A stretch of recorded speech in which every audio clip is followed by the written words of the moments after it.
The chandelier sparkled overhead in the Thompson family's mansion as their friends and business associates gathered to celebrate my engagement to their only son, Michael. I stood in my simple navy dress, the nicest thing I could afford on a secretary's salary, while my future mother-in-law, Eleanor Thompson, held court in her Valentino gown.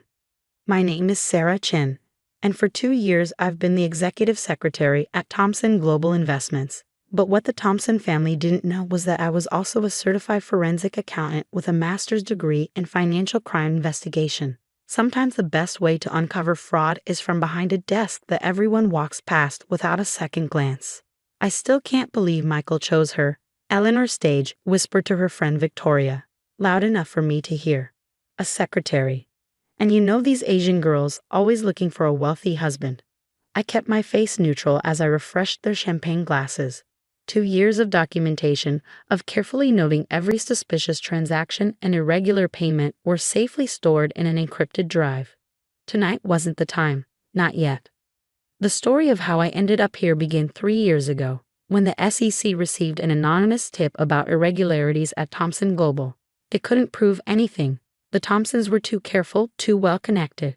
So they sent me in, under deep cover, to do what armies of auditors couldn't: observe from the inside.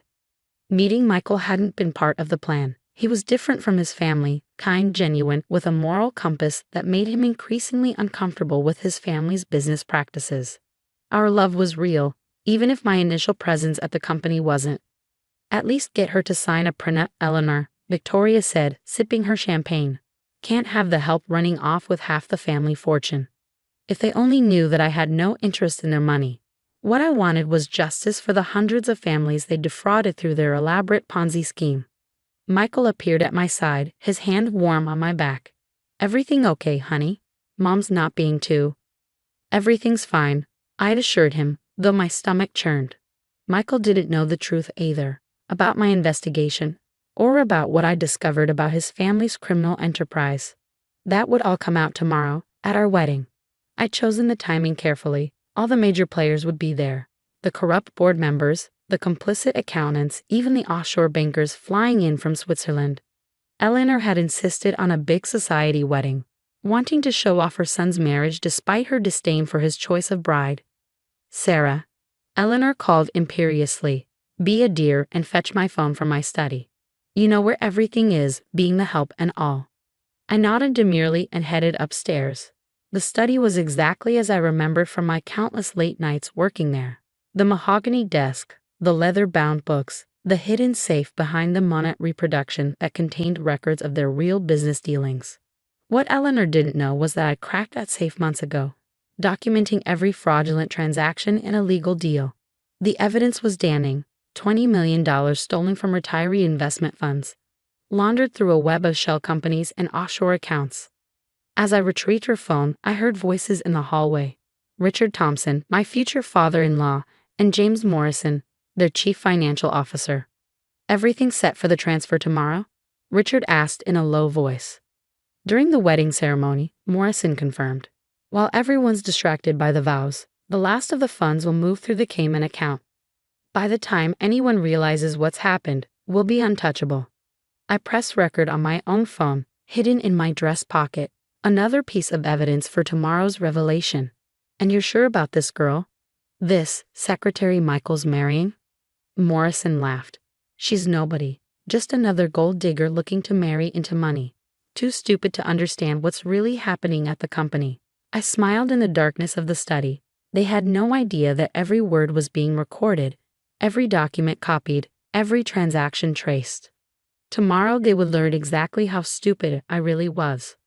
Sarah, Michael's voice came from the stairs. Everything okay up there? Coming.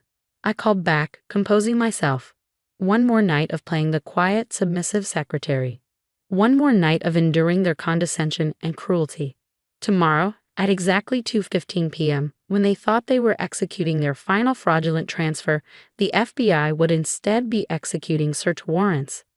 The evidence would be undeniable, the arrests swift and public. The only question that kept me awake at night was, would Michael ever forgive me?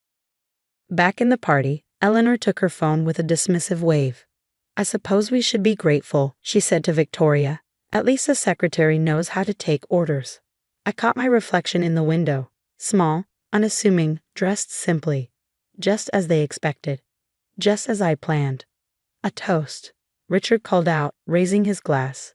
To Michael and his bride-to-be, welcome to the Thompson family, Sarah. I'm sure you'll learn our ways soon enough. If he only knew their ways were about to come crashing down. I raised my glass with a practiced smile, already imagining tomorrow's headlines. Society wedding becomes FBI raid. Thompson Global Investments exposed in $20 million fraud. Michael squeezed my hand, whispering, "Just one more day, honey. Then we'll be married and all this family drama will settle down." I squeezed back, my heart heavy with the weight of tomorrow's truth. "Yes," I whispered, "just one more day." As the party continued around us, I thought about the 2 sets of vows I'd be taking tomorrow. One to Michael, pledging my love and honesty, and one to Justice, finally exposing the truth about the Thompson family's crimes. I just prayed that when everything was revealed, Michael would understand why I had to do it. My wedding day dawned bright and clear, the kind of perfect June morning that most brides dream about. I stood in the bridal suite of St. Patrick's Cathedral, watching Eleanor fuss over every detail of my appearance, not out of maternal affection, but to ensure I wouldn't embarrass the Thompson name. "At least she cleans up decently," she remarked to her stylist, adjusting my veil. Though I still say the Vera Wang was wasted on her. I checked my phone discreetly, 10:30 a.m. In less than 4 hours, everything would change. The FBI teams were already in position, disguised as wedding staff and guests. Agent Roberts, my handler for the past 3 years, was posed as a distant cousin. "Sarah," Michael's voice came through the door. "Can we talk?" Eleanor huffed. "It's bad luck for the groom to see the bride." "Just for a minute, Mom, privately." My heart raced as I stepped into the hallway. Did he know? Had someone tipped him off? But Michael's face showed only love and concern as he took my hands in his. "I heard what Mom said in there," he said softly, "and I want you to know, I don't care what anyone thinks. I love you for who you are, not what you do for a living." The guilt nearly crushed me. "Michael, there's something I need to tell you." "No," he cut me off gently. "Whatever it is can wait. Nothing's going to spoil today." If he only knew. The next few hours passed in a blur of photographs, last-minute arrangements, and Eleanor's constant criticisms. At 2:00 p.m., the cathedral bells began to chime. Guests filled the pews, New York's financial elite, corrupt business partners, and among them, dozens of federal agents waiting for their signal. "Almost time for the transfer," I overheard Richard whisper to Morrison in the vestibule. "Everything ready. All set. By the time they say, I do, we'll be $20 million richer, and those retirement funds will be untraceable." I stepped into my position at the back of the church, my father's arm linked with mine. He was one of the few who knew the truth. A retired FBI agent himself. He'd helped set up my deep cover operation. "Ready?" he whispered. I nodded, gripping my bouquet tighter. The wedding march began to play. The next few minutes moved like a scene from a movie. I walked down the aisle, seeing everything in crystal clarity. Michael's loving smile, Eleanor's smug satisfaction, Richard checking his phone for confirmation of the transfer, Morrison nodding slightly from the first pew. We reached the altar. The priest began to speak. Then, exactly at 2:15 p.m., as Richard raised his phone to authorize the final transfer, it happened. "FBI, everyone stay where you are." Agent Roberts stood up first, badge raised. Throughout the cathedral, other guests did the same. The doors burst open as tactical teams entered. Richard Thompson, James Morrison, Eleanor Thompson. Roberts announced clearly, his voice echoing through the stunned silence. "You're under arrest for fraud, money laundering, and conspiracy." Eleanor's scream of rage cut through the chaos. "You." She lunged at me, finally understanding. "You did this." "Step back, Mrs. Thompson," Roberts warned, moving between us. But I was watching Michael. His face had gone pale as the truth dawned on him. "Sarah," he whispered, "what's happening?" "I'm so sorry," I said, my voice breaking. "I never meant to fall in love with you. That wasn't part of the mission. But the love is real, even if my job wasn't what you thought. You're FBI. Forensic accountant, working undercover. Your family's been running a massive Ponzi scheme, stealing from retiree investment funds. We've been building the case for 3 years. Around us, agents were leading the core conspirators away in handcuffs. Eleanor was still screaming accusations. Richard looked shell-shocked. Morrison was already demanding his lawyer. Michael sat heavily on the altar steps, his head in his hands. I knelt beside him, not caring about the wedding dress. Every document in your father's safe, I explained quietly. Every conversation about illegal transfers. Every offshore account. I had to stop them, Michael. They were destroying people's lives. The secretary job was my cover. I have a master's in financial crime investigation. The SEC sent me in after they received tips about irregularities but couldn't prove anything. He looked up at me, his eyes searching mine. And us? Was that part of your cover too? No, I said firmly. Meeting you, falling in love with you, that was real. It complicated everything. I almost blew the investigation twice because I couldn't bear to hurt you. The cathedral had mostly emptied now, save for some agents collecting evidence and a few shell-shocked guests being interviewed as witnesses. Did you know, Michael asked suddenly, about what they were doing? All of it. I nodded. Your father and Morrison were about to execute their biggest fraud yet, stealing $20 million from retirement accounts during our wedding ceremony. They thought everyone would be distracted. He was quiet for a long moment. Last month, when I told you I was uncomfortable with some of the company's practices that I wanted to investigate, you were starting to figure it out. That's one of the things I love about you, Michael. Your moral compass, your desire to do what's right, even when it means turning in your own family. His voice was bitter.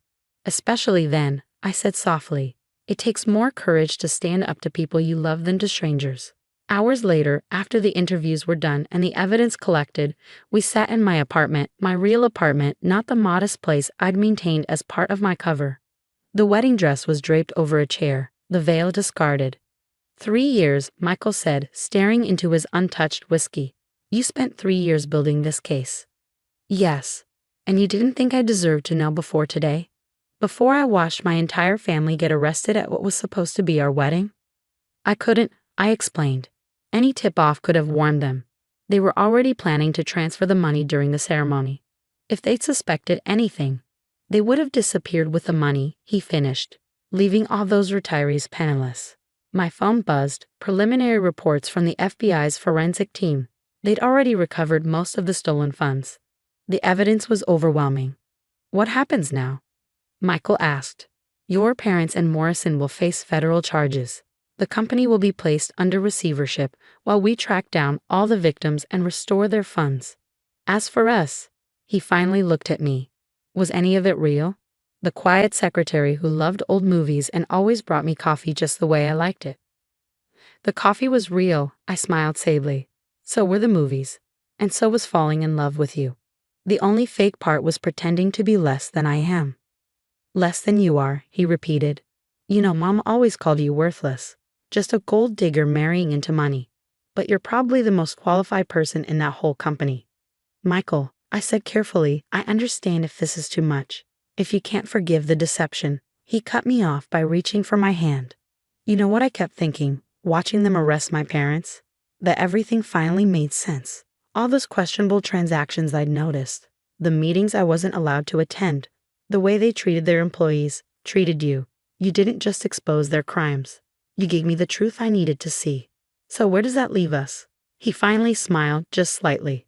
Well, we still have a marriage license, and I still love you, maybe even more now that I know who you really are. But maybe we skip the big society wedding next time.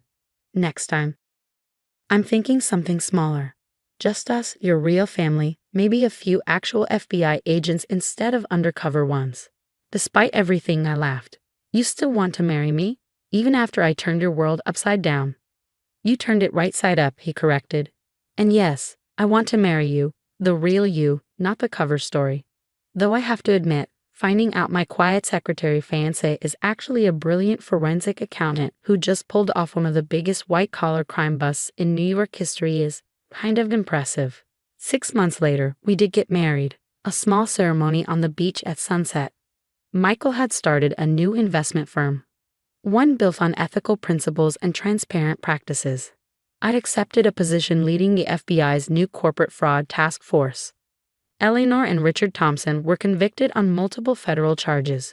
Morrison turned state's evidence and received a lighter sentence. The company's legitimate assets were sold, with proceeds going to repay the victims of their scheme. Sometimes I still think about that first failed wedding. About Eleanor's sneer when she called me a worthless gold digger. The irony isn't lost on me. The secretary they dismissed as beneath them had been their undoing. But the real victory wasn't in proving them wrong about me. It was in stopping their crimes, in returning stolen money to hard-working people who trusted them with their life savings. And it was in finding love with the one person in the Thompson family who valued truth over money. Michael and I still laugh about how we met. The undercover agent and the honest son of dishonest parents. He keeps a framed photo of us in our first wedding attempt on his desk, right next to the news article about his parents' arrest. A reminder, he says, that sometimes the most valuable things in life aren't what they seem, and that love, real love, survives the truth. As for me, I kept the Vera Wang wedding dress Eleanor insisted was wasted on a mere secretary. It hangs in our closet, a reminder that sometimes the best way to fight corruption is from behind a desk that everyone walks past without a second glance. And yes, I still make Michael's coffee just the way he likes it. Some covers are worth keeping, even after the truth comes out.